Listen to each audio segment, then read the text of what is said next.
All right, guys, I need you to get your computers out. Hooter. Yes, it's quiz. No. Oh. That's why they went. Oh. Yeah.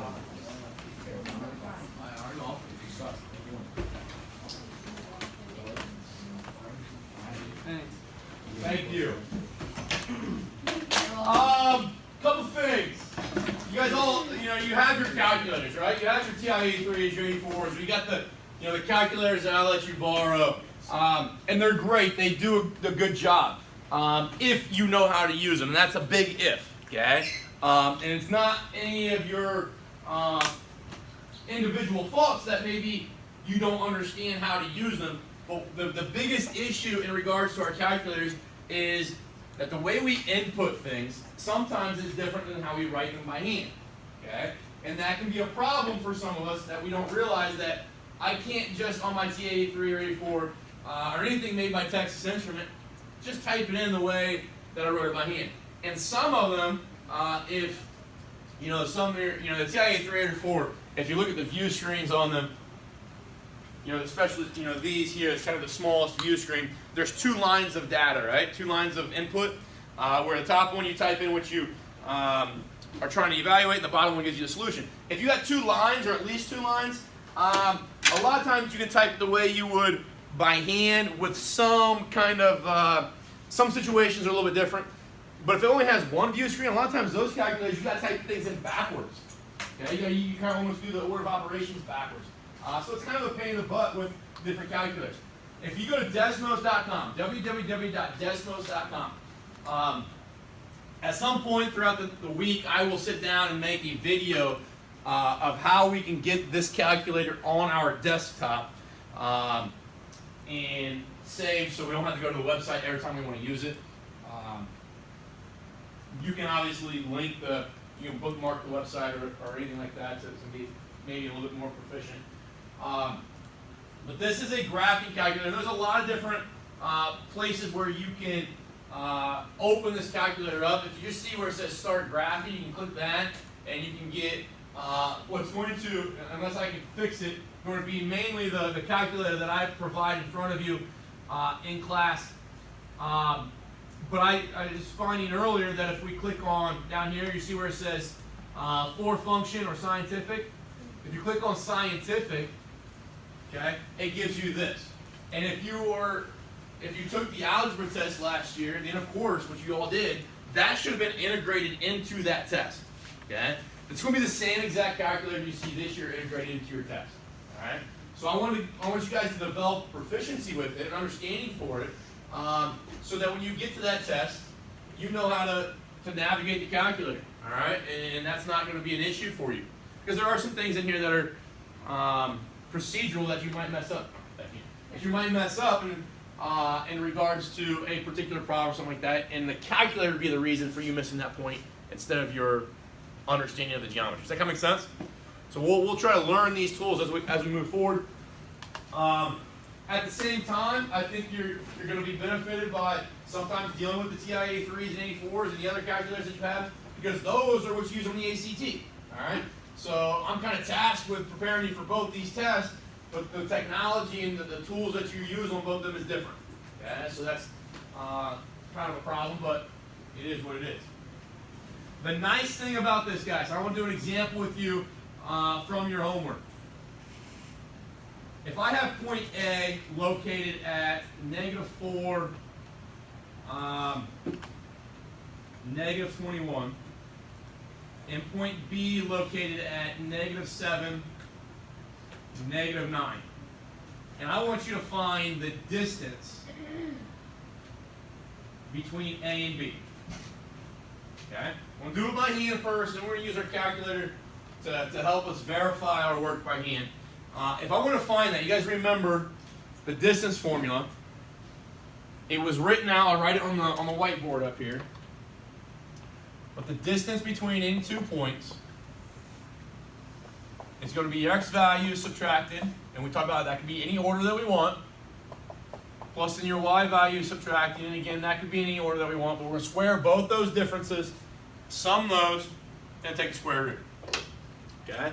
I like to, usually in Math Excel, these things were like presented, these ordered pairs were probably presented like this, kind of horizontally to one another. When they're horizontal, I have trouble sometimes getting the right things paired up. I'll go like -4 minus 7, obviously, and then I'll go -21 minus 7 on accident. Okay?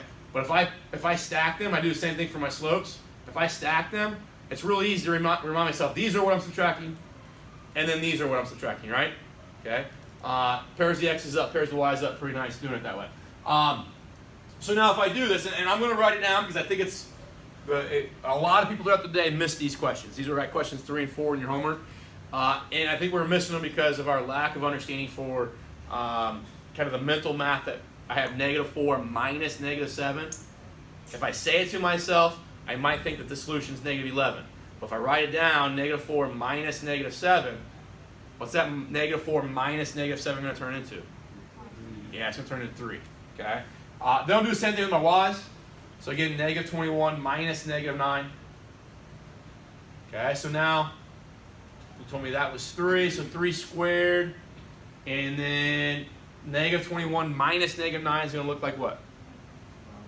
Yeah, it's going to be 12. Okay. Now again, we don't really care too much about whether it's positive or negative because when we square it, it's going to be positive anyways, right? What's 3 squared? 9. What's 12 squared? 144. What's 9 plus 144? 153. Okay. Now, we did it by hand. Okay, it's not simplified yet. We'll talk about that here in a moment. But if I wanted to kind of use technology to verify this, okay, I just found my answer to be 153. So I'm going to type in square root of 153 into Desmos, and you see that it gives me that solution, right? Okay, 12.369. So what I like about Desmos that your TI 8384 doesn't necessarily do is that when I start typing, it's going to put it kind of in what we call math print. It's going to put it in the format that I would have written by hand. Okay, so and there's buttons here, guys, that you can click on. Okay, obviously it gives me that square root, but there's also some shortcut phrases like SQRT will actually put in that square root for me. But now I'm just going to type in what I see. -4 minus -7. I'll go power of 2 plus then -21 minus -9, and I'll square that. And that is exactly how I wrote it by hand. I type it in, it shows it the same way I wrote it by hand. Same symbols and everything, same kind of expression verbatim. And we see that that does give me the 12.369, right? So that must mean that the 153 that we found in the radical was correct. Is that all right? It's not simplified yet, and we'll get to that. But I want to compare this and contrast it to what maybe you would have done on a TI 83 or 84. Because some of your calculators, or some of your computers do have these on. I've seen people working with these. You know, the work that we do on this is the same as the work that you would do on one of those red ones, or TI 30, I think is what they're called. If I try to type it in the same way that I see it up here, okay? So I hit second and then I square root it. And actually, let me do this because most of your calculators are going to be, I got kind of an updated version of this. A lot of your calculators might be this way. So I have a second square root, and I go -4 minus -7, and I square it, and then I add to it -21 minus -9, and I square that. And I have now typed it in the exact same way. I typed it in the exact same way I wrote it, right?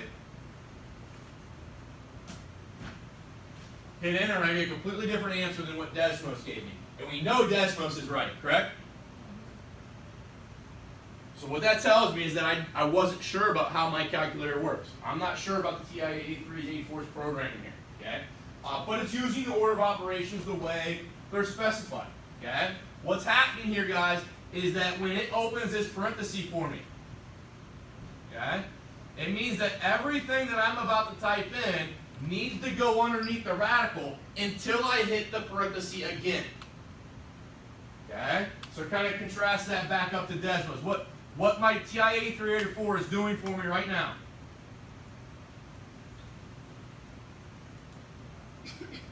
This is also kind of a nice component to Desmos, so the cut and paste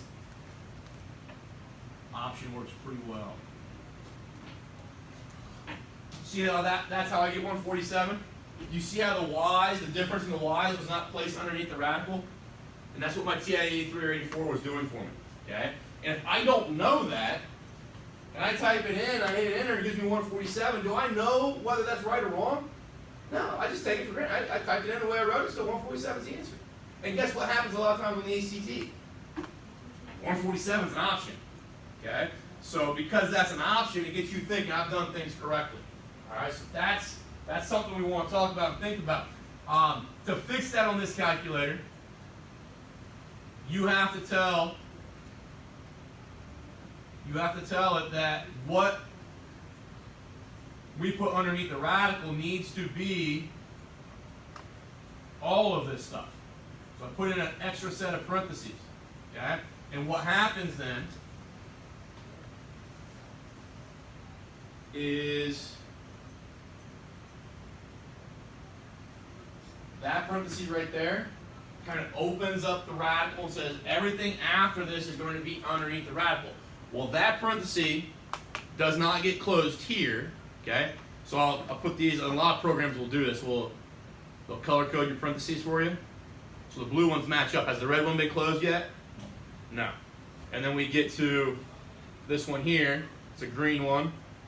There's my green one that closes that, right? Has the red one been closed yet? No. So then we get down here to this one. It's the only one going that direction. There was nothing ever opening it other than this first red one, right? So now it's closed, and now everything between those red parentheses needs to be slammed underneath that radical, and then my calculator will do the order of operations the way that I think it's supposed to do. Okay? Does that make sense, everybody?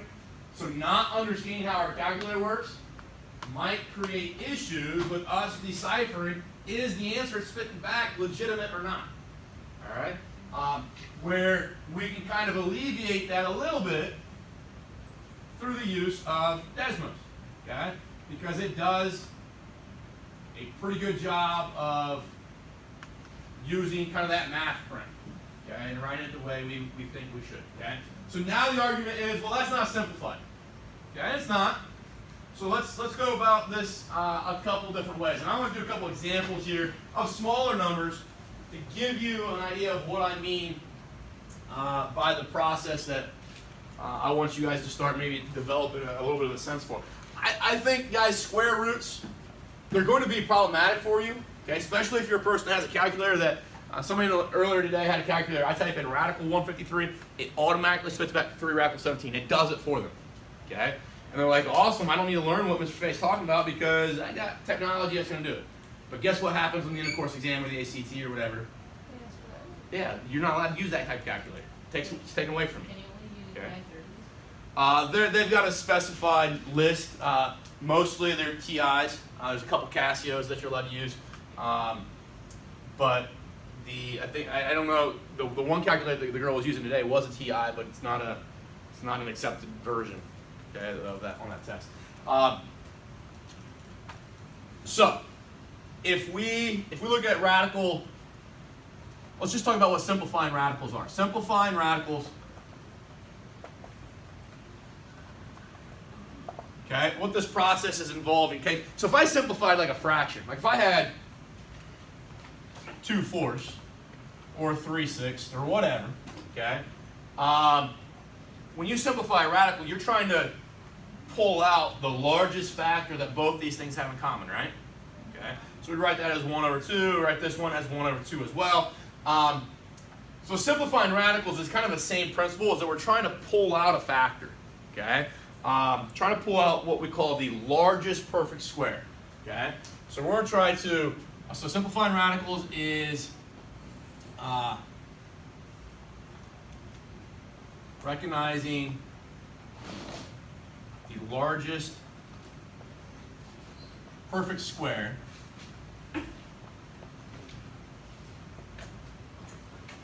that divides the radicand. Okay? When we say the word divides here, we are referring to the idea that it divides it so that the quotient, which is the answer you get, right, when you do division, is a whole number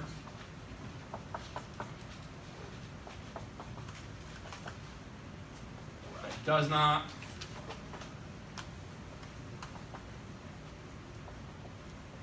divide by any other perfect squares. Okay? So that's the idea. And you're going to hear me say all the time, kind of a shortened phrase of that. I'm going to say, what's the largest perfect square that divides the radicand? Okay? And when we say divides, I'm talking about produces a quotient that is a whole number. Okay? Now, there are a lot of whole numbers. Whole numbers start at 0, go to 1, go to 2, go to 3, go to 4, go to 5, right? And go all the way to infinity. Okay? Those are our whole numbers. There are a couple that are useless for us when we're dealing with simplifying radicals. For instance, if I want to, let's just start with an easy one. Radical 8. Okay? That thing, 8, we know to be divisible by what number is every single number divisible by? 1. Okay? So we know that this is divisible by 1. Every number, no matter what number I put on there, it will be divisible by 1, right? But is that useful? Because if I divide that by 1, 8 divided by 1 would give me 8, right? 1 times 8? Both of those underneath the radical. Okay? And we'll talk maybe later about the laws of exponents that allow us to kind of separate those factors and put them underneath the radical. But what's the square root of 1? 1. So you get 1 times radical 8. Well, that's just radical 8, right? Did that simplify anything? No, it's just a loop, right? It gets me back to what I started with.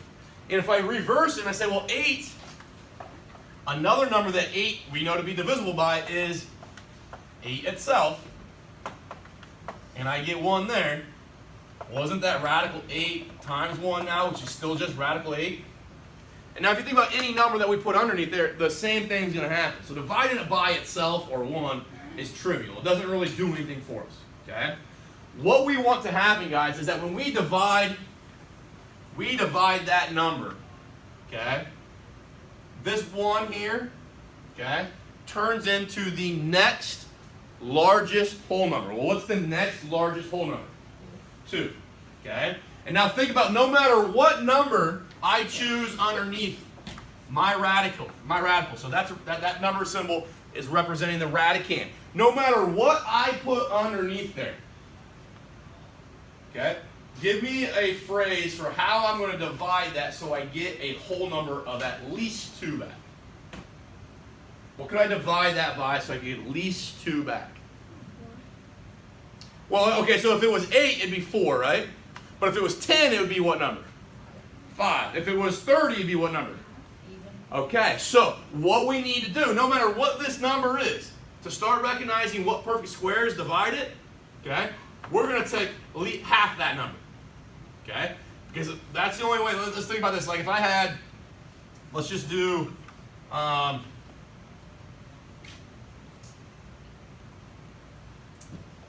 45.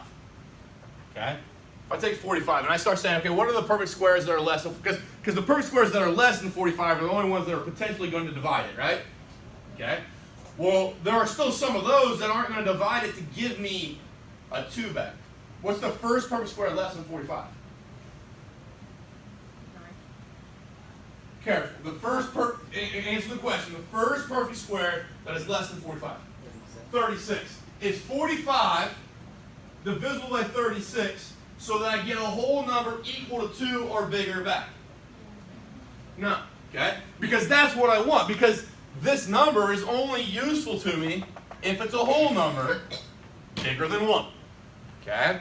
So that idea, that logic says I don't need to check 36. Okay? And I don't need it, the next one would be 25, right? I don't need to check 25 either. Because both of those perfect squares are going to produce a quotient that is between 1 and 2. I want a quotient that is bigger, equal to 2 or bigger. So how do I get that? What Madison told us is that we're going to divide that number by half, right? That number divided by half is 22.5, correct? Now the only perfect squares you have to check are the ones that are less than that number. Because those are the only ones that are going to give you a quotient of 2 or more. Okay? So 22.5, what's the first perfect square less than 22.5? 16. Does 16 divide that? No, you can never multiply a 6 by something and get a units place of 5, right? Okay. What's the one underneath that? 9. Does 9 divide that? Absolutely. So I take 9 and divide that. What's 45 divided by 9? 5. So we break it up that way. Now, why is that useful? What's the square root of 9? 3. So you get 3 radical 5, and that's the simplified version of radical 45, right? But that process of taking my radicand and dividing it by 2 is going to allow me to cut down the work in regards to the number of values I have to try to see if the perfect square resides inside it. Okay? So let's do a couple more. Let's say that I take, let me clean this up real quick here.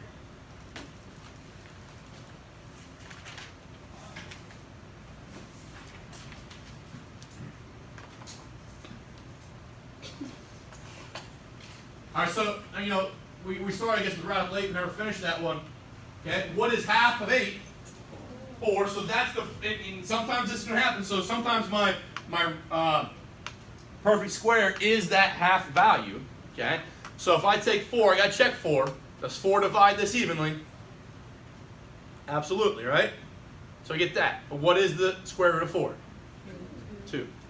So radical 8 breaks down to 2 radical 2. Okay.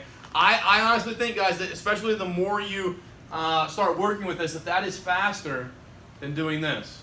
And you can do more mental math that way than saying, okay, that's radical 2 times radical 4, and then radical 2 times radical 2, and say, okay, well, there's radical 2 squared, essentially, so that gives me that, and then that radical 2 goes by itself, right? You guys remember doing that last year, correct? Okay. Now, am I saying that this is pointless? No, this might be used at some point in combination with this technique. Okay, I'm saying learn 2, 3, 4 techniques, and then as you learn those, you can start to realize that they can intertwine, and I can use this technique for part of the simplification. I can use maybe this technique for the second part. Maybe I'll show you that here in a moment with one.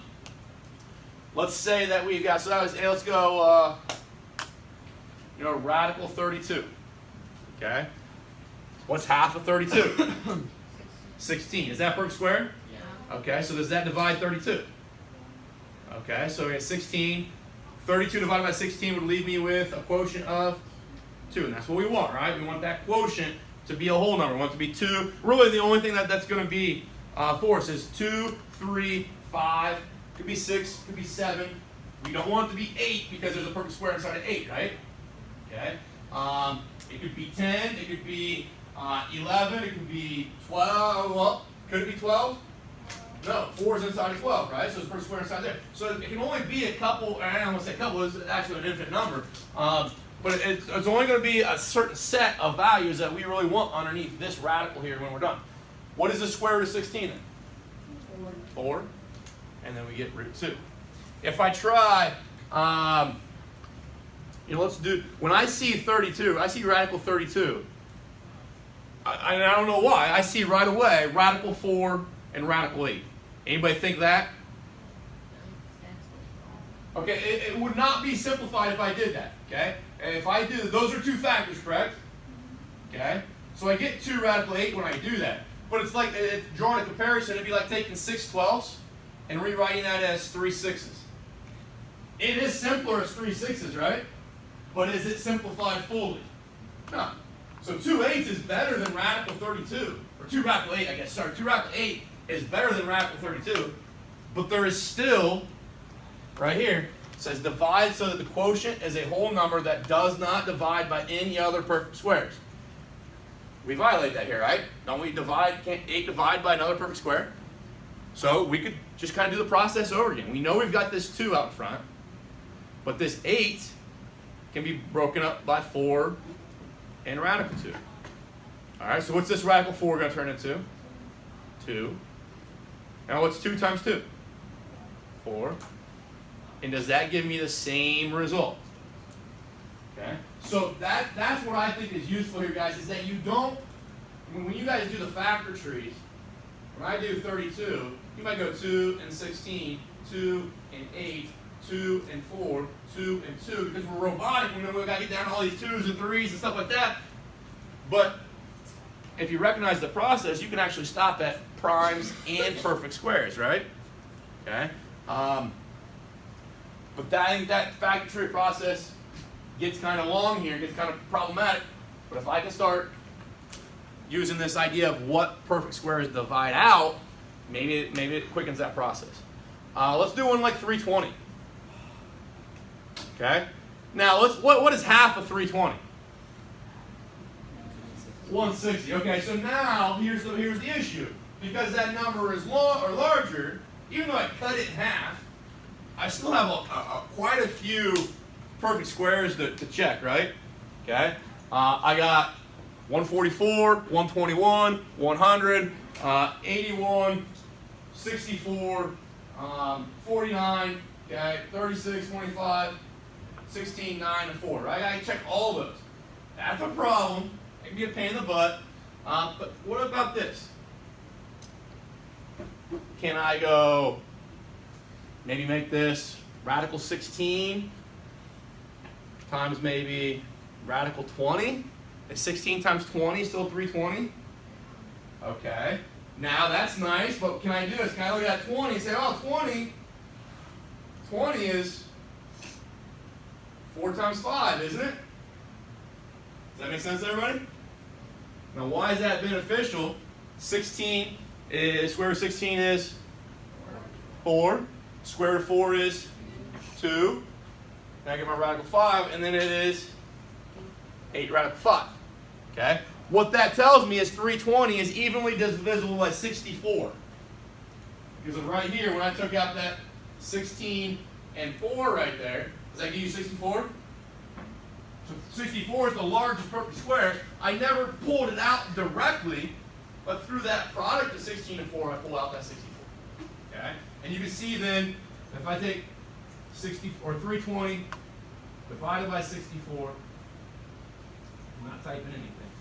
320 divided by 64, there's that 5. Okay? Square root of 64 is 8, and then I've got that radical 5. So you can do that kind of combination thing. That is pretty useful in simplifying large radicals. The last class kind of did, thinking about, the 153. Because that was that problem that we first started class with. Okay? The way that I would approach this, okay, 153 divided by 2, right? So 153 divided by 2. See what that gives me. What happened?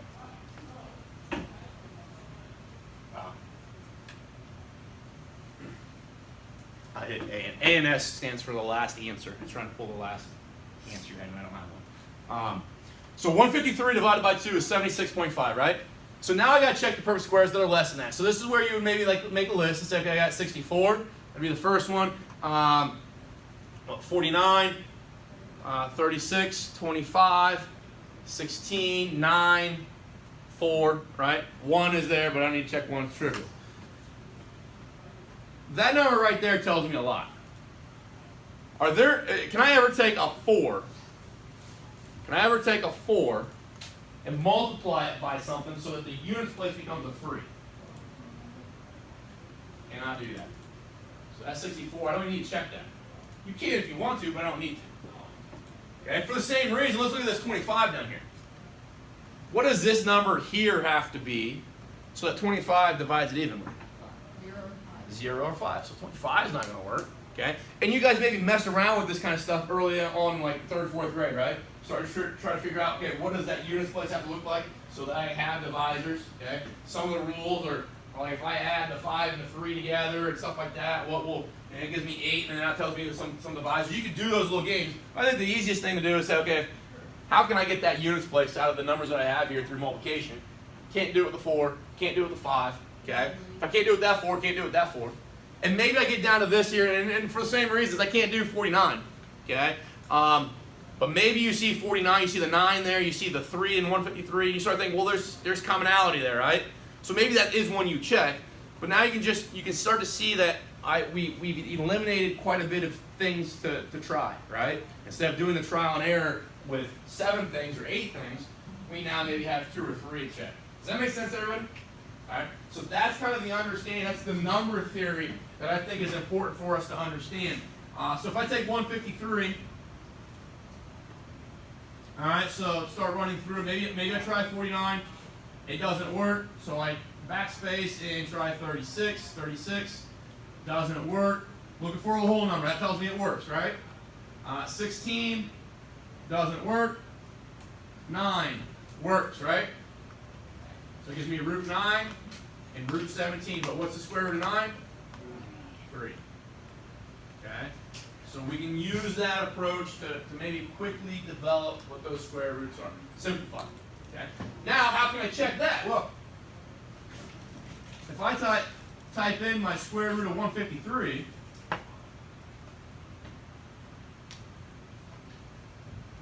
and I get that number, then shouldn't 3 times radical 17 produce the exact same decimal? Okay, it's like checking, does 3/6 equal 6/12? Well, I convert both the decimals into the same decimal, and yes, they do. Okay, there's other ways we use proportions and that kind of stuff, but that works. Okay, is that all right with everybody? We'll continue. I'm not saying that this is the end all. Last time we talked about radicals in this class, but we'll continue to work with these. But I want to give you some routes, some different pathways that you can take. And my main suggestion is do not use a calculator that does it for you, because if it does it for you, you're not going to get good at it, and you're going to struggle this year, you're going to struggle next year, you're going to struggle the following year. Go ask Mr. Malk how much they use radicals in calculus. Those of you that are freshmen here probably geared up to take calculus at some point. You're going to find out that that's a very, very critical component to these courses that we're going to take beyond this class. So that's, a lot of things. One of our main goals here, guys, is to do well in end of course exam. But I've got other plans. I've got aspirations for you guys to do well in other courses, not just that end of course exam. I want you to be successful in college algebra, be successful in trigonometry, be successful in calculus, because those are classes that you're going to take, most of you, to build to a major. Okay, most of your majors now anymore are asking to take a college algebra, trigonometry, statistics level course for your max math course. Does that make sense? And some are even going into calculus now. So you're going to take math in college. When you get there, it's going to be understood that you know how to take radical 45 and change it to 3 radical 5. Okay. What I've done is I've taken some questions from the end of course exams, the previous ones that they've kind of shared on ODE, the website, Ohio Department of Education website. They've shared some previous practice problems or previous test questions. So I want to go over these as we come across the material throughout the year. I've got about 15 questions that have distance in them. Okay, some of them target like triangles and quadrilaterals and pentagons and that kind of stuff, which we haven't talked about yet. So when we get there, we'll come back and do those problems in regards to distance. But this is kind of the first one maybe we can do. We read this as line segment AB has endpoints of negative 1.5, 0 and 4.5, A, or sorry, 8. Point C is on line segment AB and is located at 0, 2. It says, what is the ratio of AC over CB? Okay. I think it's good to read this and kind of talk about the structure of the way this is represented. Anywhere up there, does it use the word distance written out explicitly as a word? No, it does not. Okay? So, maybe some people reading this, I don't even know what to do because it doesn't tell me explicitly that they want me to find distance. However, we've been talking about this a lot. Doesn't that notation right there, because it's 2 capital letters referring to 2 points, don't we read that as distance AC or length AC? Okay? So that is notation that if we didn't talk about, we didn't pay attention, we don't understand, we're not going to be able to address this question.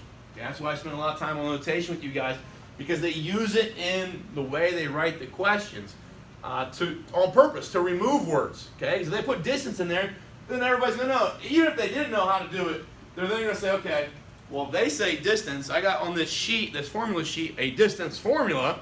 Maybe I should use that, right? Okay. So they're going to hide words through notation, stuff like that for you. So what we're going to do, we're going to find distance AC.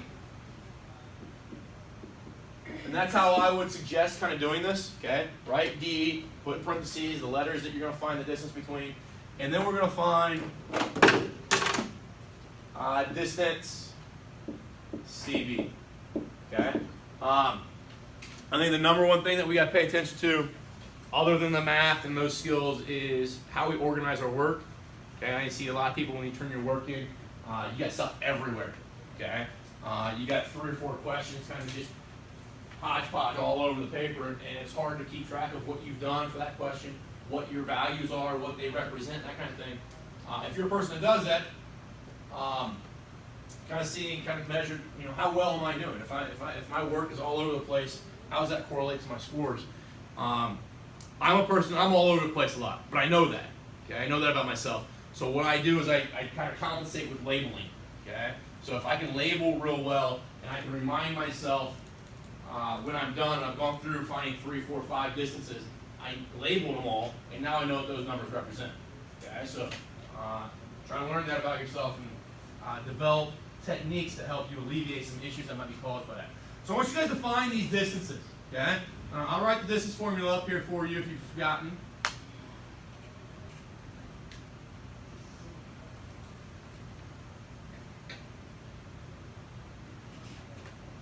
Okay. What's going to happen with both of these is that you're going to get a radicand that has a decimal underneath it. And that's fine. Okay. A lot of times when we get a decimal underneath the radical, we don't simplify it. Here we can because it's kind of a unique radical. But a lot of times with simplifying radicals, we are looking for the largest perfect square that divides the radicand and gives me a whole result. Well, by definition, a perfect square is a whole number. A whole number divided by a whole number. To get me a whole number, they can't be decimals. That kind of makes sense? Okay? So a lot of times we don't simplify them, but we can with these because they're just kind of, they mimic perfect squares in a way. So AC, I'll let you guys do that, but I'll kind of do the work up here as you guys work on your own. Teachers and students, pardon the interruption. Just a reminder about the after-school dismissal today. First off, I'd like to thank everybody for their cooperation this morning. Everything went well, considering the circumstances. This afternoon, students, your buses, those of you riding the buses will be in their normal spots out in front of the school and between the middle school. For those of you that are driving or being picked up, please remember that you will not be able to exit campus until the buses have left. Again, you will not be able, there are no entrances, you will not be able to get off campus until the buses have left today. We would hopefully have this process completed through tomorrow, or at the end of tomorrow, so that we'll be back on our regular routine on Wednesday. One additional announcement, football players should not drive to the Red Barn. Players should walk from the high school to practice until the parking lot project is finished. This message is coming from Coach Miller. Again, football players do not drive to the Red Barn today. Again, students, thank you for your cooperation. Have a good afternoon. All right, guys, so we're going to do this first distance, okay? 1.5 minus 0 gives me 1.5, right? Okay. I'm going to reverse the rule because it doesn't matter the order that I subtract. So I go 2 minus 0 to get that one, okay? 1.5 squared is 2.25. 2 squared is 4. Add those together, get 6.25. Now, the reason that's not usually going to really simplify real nice, but if I take the decimal out of there, it's 625, right? So you may know square root of 625? 25, okay? Now, if I understand how I multiply decimals, okay, this has only got one decimal place. If I multiply it by itself, the product should have 2 decimal places, right? So that's how I know that this is 2.5. Coming down here to do CB. CB's distance is, okay, so we'll go 4.5 minus 0, so that's just going to be 4.5. 8 minus 2 is just going to give me 6, right? All right, so 4.5 squared, did you guys get 20.25? And then 6 squared is 36. Add those together, I get 56.25. Well, 5625 is 75 squared, So I know that this is 7.5. Okay? So those are our two distances. Now it says compare them in a ratio. AC, which is 2.5, over CB, which is 7.5. If I write it that way, it's probably going to be wrong.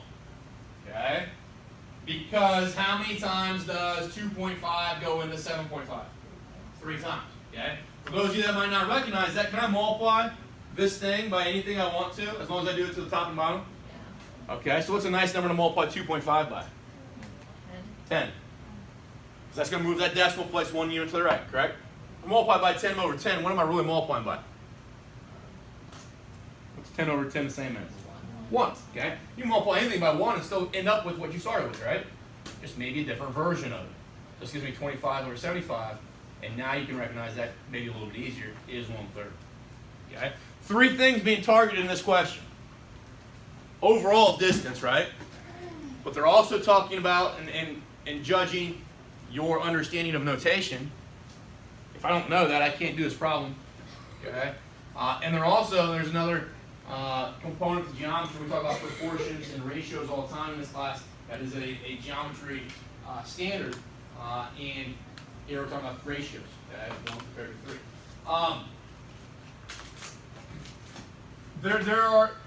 We could have done this with fractions. I'll show you maybe tomorrow the benefit of maybe changing that 1.5 into 3 over 2.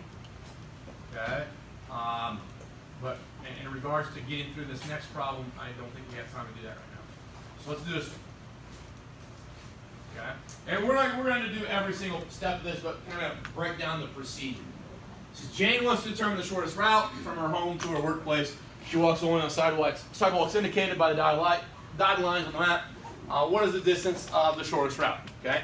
Just because we're running out of time here, guys, are there some routes up there that we can look at and just say those are not feasibly the shortest route? There's no way that if I go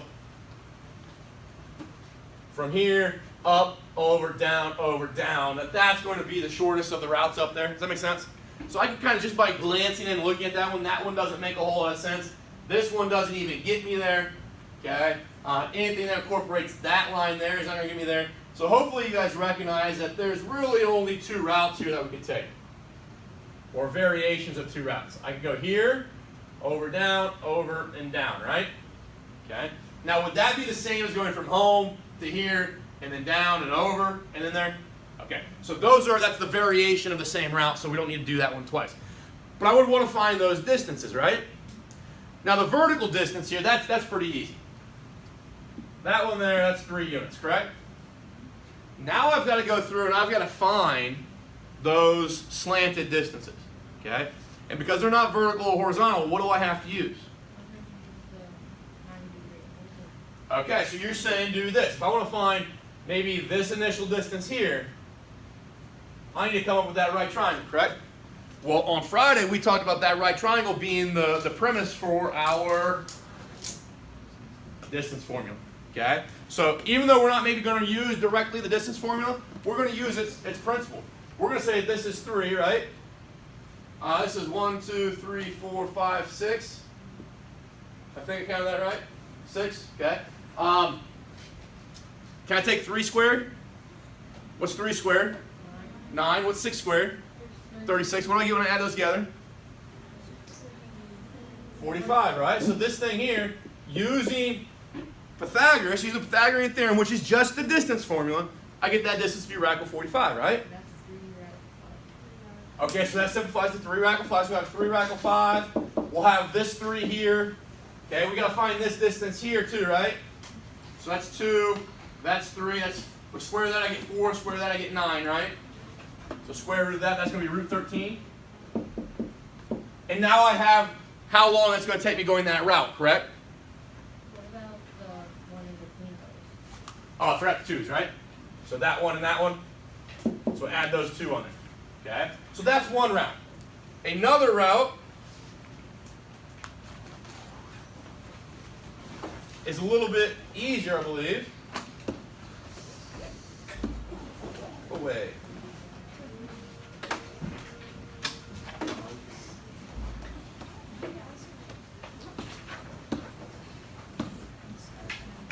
Let's move this over.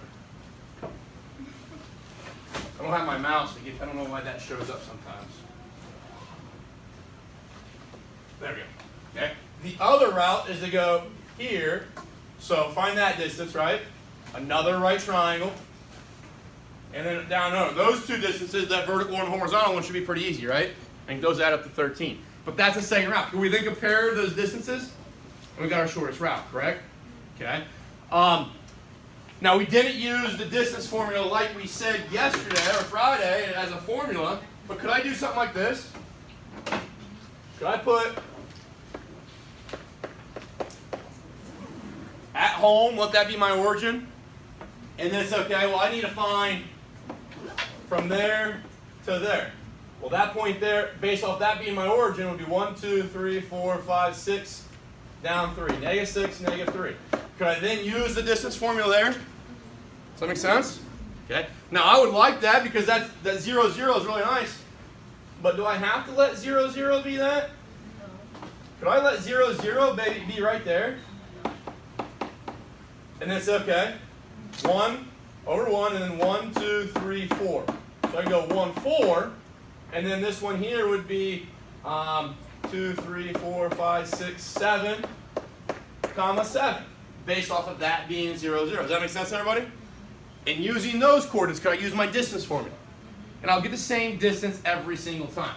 But some of those approaches are maybe a little bit longer than the others, right? I think using the distance formula here, and the x2 minus x1 squared plus y2 minus y1 squared version is going to be a lot longer than using the Pythagorean theorem version of the distance formula, right?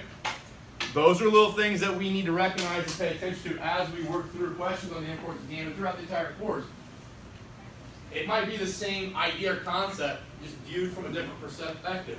And viewed from that different perspective might save us 5, 6 minutes of work. Okay? I'm going to send, or I've already sent you guys tonight's homework. It's 7 questions. It's in your email. The last one's going to make you think a little bit. Some of them deal with fractions. Keep them in fractions, okay? Read the directions. It tells you how I want